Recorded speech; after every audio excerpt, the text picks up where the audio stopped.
ሰላም እንዴት ናችሁ? ዛሬ ስለ አንድ ማህበረሰብ ማለት ኢትዮጵያ ውስጥ ያለ አንድ ክልል ስላለ ህዝብ ነው የምናገረው። ስለ ትግራይ ህዝብ። የትግራይን ህዝብ እኔ ማየው ጥሩ አመራር ያላገኘ ምርጥ ህዝብ ብዬ ነው የማስበው።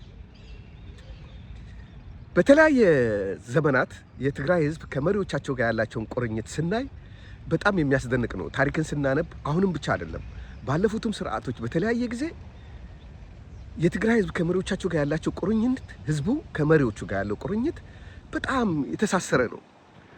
ህዝቡ በመሪዎቹ ላይ እምነት አለው። ልጆቹን ያምናል፣ ይደግፋል፣ ሁሉ ነገር ይሰጣል። ግን ልጆቹ በታመኑት ልክ ታማኝ ሆነው አይገኙም። ይቅርታ አድርጉልኝና ቢያንስ ከደርግ ስርዓት ጀምሮ ብናነሳ በደርግ ስርዓት ወቅት የትግራይ ወጣቶች የትግራይ ህዝብ ባለፈው ስርዓት ወይም በደርግ ስርዓት እየተጨቆነ ነው፣ መብቱ እየተከበረ አይደለም፣ ተደፍጥጧል፣ ፍላጎቱ ማንነቱ ተደፍጥጧል ብሎ ስለተነሱ በበሰለ ሐሳብም ይሁን በወጣትነት መንፈስም ይሁን ትግል ሲገቡ ህዝቡ ያልተቋረጠ ድጋፍ ሰጣቸው። አብሯቸው ታገለ፣ አታገላቸው እስከ ድል አጥቢያ ድረስ በየቀኑ ህዝቡ መክፈል ያለበትን መስዋዕትነት አብሯቸው ከፈለ። እሳት እየነደበበት በአየር እየተደበደበ አንድ ቀን ጉልበቱን፣ ገንዘቡን፣ ፍቅሩን አልሸሸገባቸውም፣ ዕውቀቱን አልሸሸገባቸውም። እንደዛ ሆኖ በትግሉ በአሸናፊነት የፌዴራል መንግስቱን ተቆጣጠሩ። ፌዴራል መንግስቱን ከተቆጣጠሩ በኋላ በበረሃ በትግል ላይ የነበሩትን ሰዎች እርስ በርሳቸው ምክንያት ለስልጣን እንደታገለ ሰው ነው የሆኑት። እርስ በርሳቸው ተሻሻሙ። ኦኬ፣ ያ የሆነበት ምክንያት የሚያምኑት ሰው በማጣታቸው ይሁን ወይም ደግሞ የታገሉ ሰዎች ለለፉበት ማግኘት አለባቸው ብለው ይሁን ይሄ እነሱ ያሰቡበት ማይንድ አናውቀውም።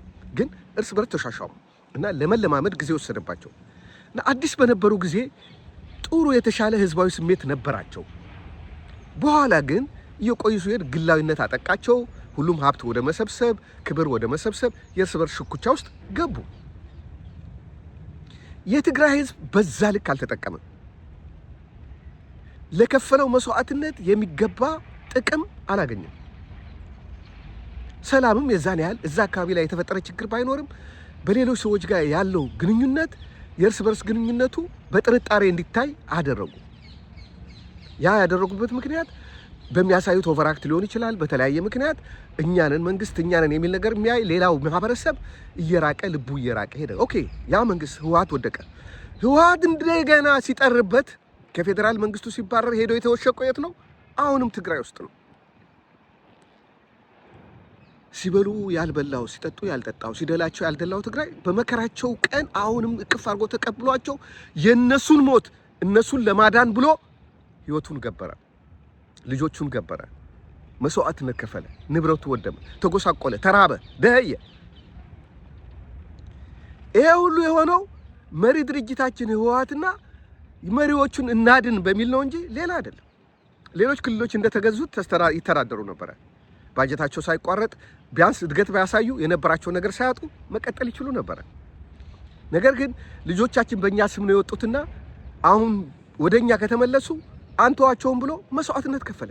እንደ አንድ ሰው የሚያስብ እኮ ህዝብ ነው።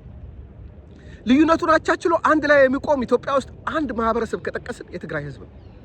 ይህ ማለት በውስጡ ሽኩቻ የለም፣ ግጭት የለም ማለት አይደለም። በክፉ ቀን አንድ ላይ ነው የሚቆሙት።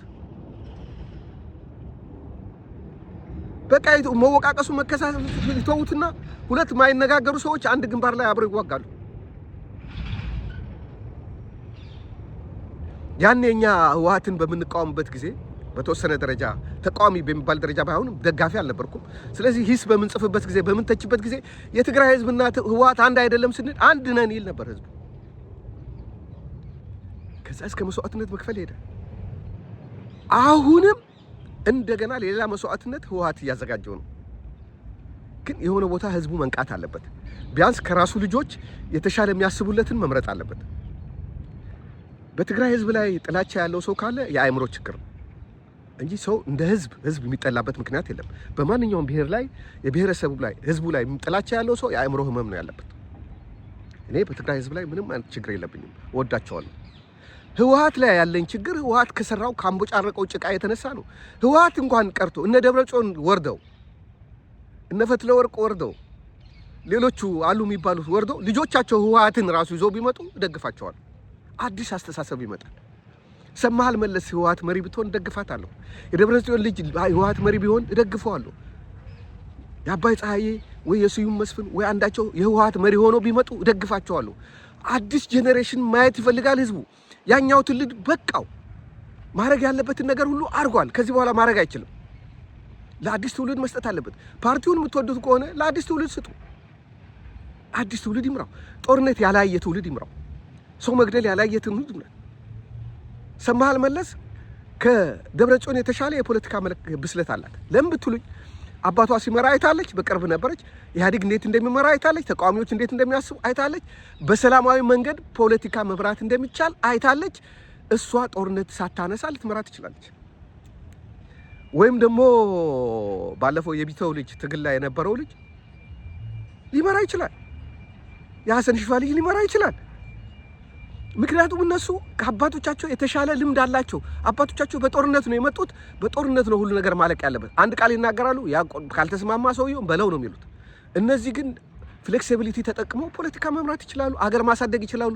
ቴክኖሎጂ ያውቃሉ፣ ሳይንስ ያውቃሉ፣ ተምረዋል፣ በተለያየ ቦታ ኖረዋል። አዲስ ትውልድ ቢመጣ ትግራይም ኢትዮጵያም ታድጋለች።